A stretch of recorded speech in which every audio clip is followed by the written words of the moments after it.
In 1923, a German engineer named Rudolf Vogel documented something in a private technical journal that the emerging automobile industry would spend the next century trying to erase from public memory.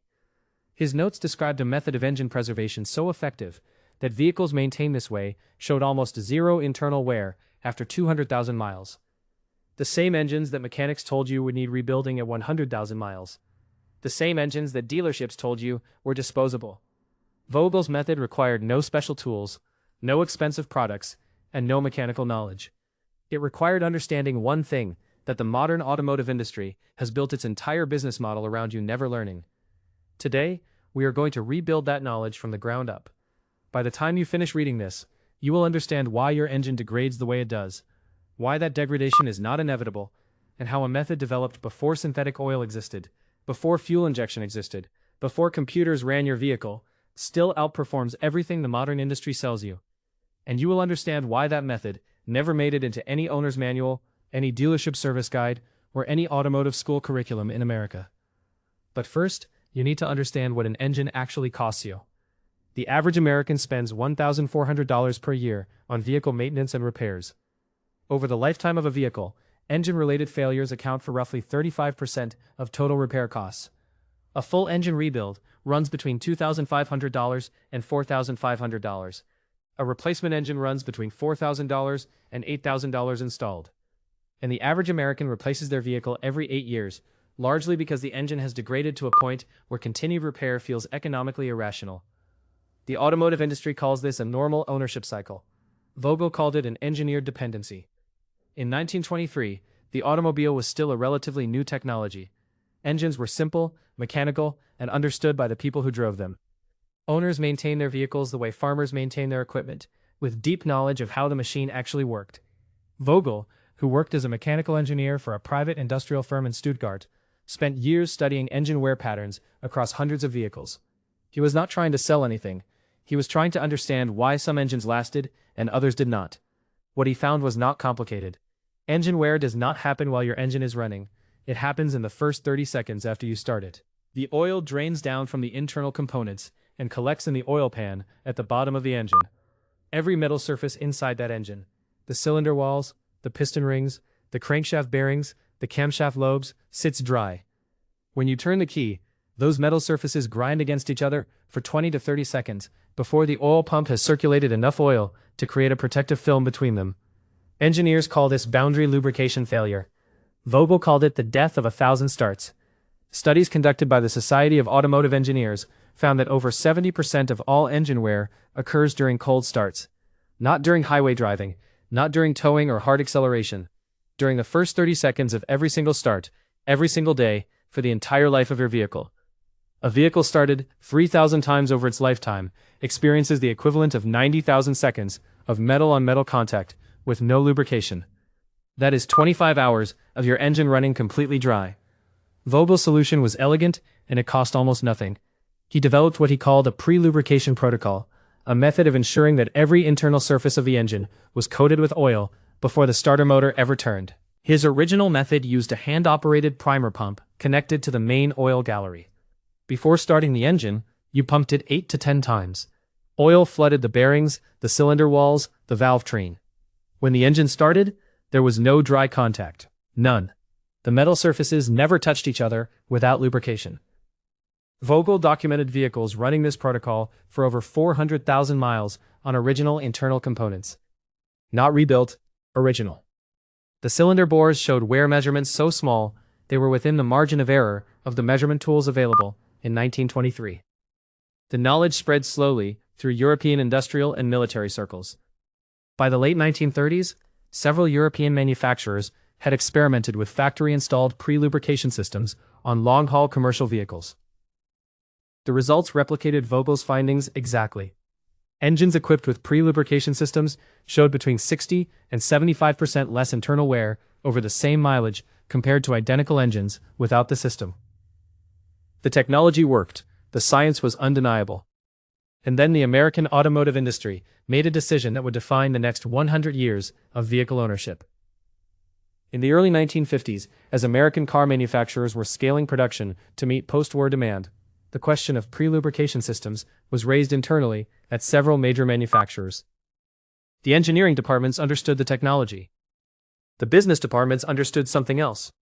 A vehicle that lasted 400,000 miles on original components was a vehicle that its owner would never need to replace.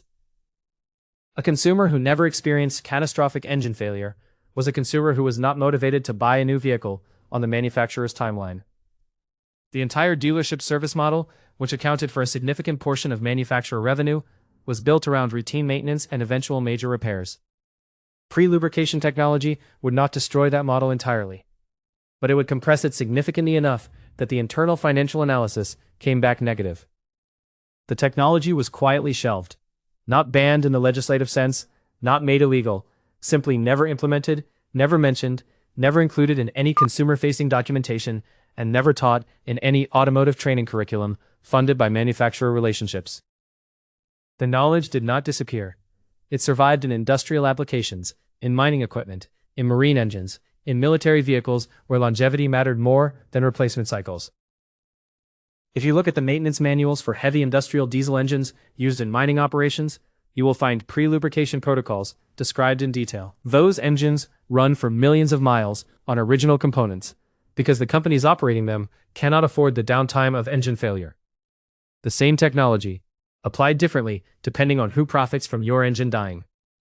In the 1970s, a small group of automotive engineers and hobbyists in Germany began documenting Vogel's original work and adapting it for modern vehicles. They published their findings in a small circulation technical journal called Motor and Technik. The results were consistent with everything Vogel had documented 50 years earlier. Modern engines equipped with aftermarket pre-lubrication systems showed dramatically reduced wear rates. Oil analysis, which measures the concentration of metal particles in used oil and directly indicates how much internal wear is occurring, consistently showed between 50 and 70% less metal contamination in engines using pre-lubrication compared to identical engines without it. The aftermarket pre-lubrication industry exists today. There are several manufacturers producing electric pre-lubrication systems that install into virtually any engine. They range in price from $80 to $200. They use a small electric pump that activates when you unlock your vehicle, 30 seconds before the starter motor engages, flooding the engine with oil before a single revolution occurs. They are not sold at dealerships. They are not mentioned in any manufacturer's warranty documentation. They are not recommended by any oil company. And the automotive press, which derives a significant portion of its advertising revenue from manufacturer relationships, has largely ignored them for decades. Here is the complete method as Vogel originally documented it, adapted for a modern vehicle. The first principle is pre-lubrication. Before your engine starts, oil must be present on every internal surface. In a modern vehicle, you can achieve this in 3 ways. The first is an aftermarket electric pre-lube system. These install in roughly 2 hours with basic mechanical knowledge. The pump connects to your oil filter housing and to your vehicle's electrical system. You program it to activate 20 to 30 seconds before your starter engages. From that point forward, every start your engine makes is a fully lubricated start. The second method is manual pre-lubrication, using a hand-operated oil pump that connects to the oil pressure port on your engine block. Before each start, you pump 8 to 10 times. It takes 15 seconds. The third method, and the one that requires no installation at all, is extended idle time. When you start your engine, you do not drive it for the first 60 to 90 seconds. You let it idle at low RPM while oil pressure builds and circulates through the system. This is not the same as full pre-lubrication, but it is significantly better than the cold start and immediate drive behavior that most drivers exhibit. The wear reduction from this single habit is measurable in oil analysis. The second principle is oil viscosity management. Vogel documented that thin oil reaches critical surfaces faster during a cold start than thick oil. Modern 0W20 and 5W20 oils flow at extremely low temperatures, reaching bearings and cylinder walls significantly faster than the 10W40 and 20W50 oils that were standard for most of the 20th century. If your manufacturer specifies a thin viscosity oil, use it. If your older vehicle specifies a thicker oil, consider moving 1 grade thinner during cold weather months. The oil reaches where it needs to be 40% faster. That 40% matters most in the first 30 seconds. The third principle is cold start RPM management. After starting, your engine should idle for a minimum of 60 seconds before you apply any load. This means no reversing, no acceleration, No immediate driving. Let the metal components reach operating temperature gradually. Thermal expansion in metal components means that clearances between moving parts are tighter when cold. Forcing tight clearances to move quickly under load before they have expanded to operating dimensions accelerates wear. This is the mechanical reality that manufacturers know and that no owner's manual ever clearly explains. The fourth principle is extended oil change intervals using oil analysis. Vogel observed that used oil, once it had lost its additive package through heat cycling, became corrosive to the very surfaces it was supposed to protect. Modern motor oil analysis services cost between $25 and $35. You send a small sample of your used oil to a laboratory. They measure viscosity breakdown, additive depletion, fuel dilution, coolant contamination, and most critically, metal particle concentration. Those metal particles tell you exactly how much wear is occurring in your engine, and exactly when your oil needs changing based on actual condition rather than arbitrary mileage intervals. Engines managed by oil analysis consistently show lower wear rates and require less frequent oil changes because you are changing oil when it needs changing rather than on a schedule designed around oil company revenue models. The fifth principle is the one that makes everything else work permanently. Consistency. A pre-lubrication protocol practiced once does almost nothing. Practiced for 10 years, it transforms the internal condition of your engine. Vogel's 400,000-mile vehicles were not exceptional machines. They were ordinary engines managed with extraordinary consistency. Here is what this looks like in practice for a vehicle you already own. Install an electric pre-lube system or commit to 60 to 90 seconds of idle time before driving. Switch to the thinnest viscosity oil your engine specifies. Run oil analysis every 10,000 miles and change oil based on the results rather than a sticker. Never accelerate hard until your temperature gauge reaches normal operating range. And then simply drive your vehicle. That is the entire method. The cost of implementation runs between $0 if you only change your habits and $250 if you install an electric pre-lube system and run annual oil analysis. The cost of a single engine rebuild that this method prevents runs between $2,500 and $8,000. The financial case is not close. But here is what Vogel understood that the automotive industry has spent 100 years trying to make you forget. Your engine is not a consumable. It was never designed to be disposable. The same metal components that wear out in most engines at 120,000 miles can last 500,000 miles with proper lubrication at the moment that matters most. The degradation you have been told is inevitable is not inevitable. It is profitable. Profitable for manufacturers who sell replacement vehicles, profitable for dealerships who sell repairs, profitable for oil companies who sell products designed around maximizing change frequency rather than maximizing protection.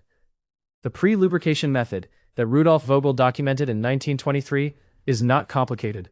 It is not expensive. It requires no special tools, no engineering knowledge, and no permission from anyone. It requires only the understanding that the 30 seconds after you turn your key is the most important mechanical event your engine experiences, and that those 30 seconds, managed correctly every single day, will determine whether your engine lasts 120,000 miles or 500,000. The industrial mining companies know this. The military knows this. The marine engine operators know this. Every operator, for whom engine failure represents catastrophic cost, knows this. And they all use pre-lubrication systems on every piece of critical equipment they own. The only people who are never told are the ones buying personal vehicles. That silence was not an accident. If this changes how you think about your vehicle, subscribe so you do not miss the next method we uncover. Share this with someone who is still paying for engine repairs that should never have happened. The knowledge is here. The choice is yours.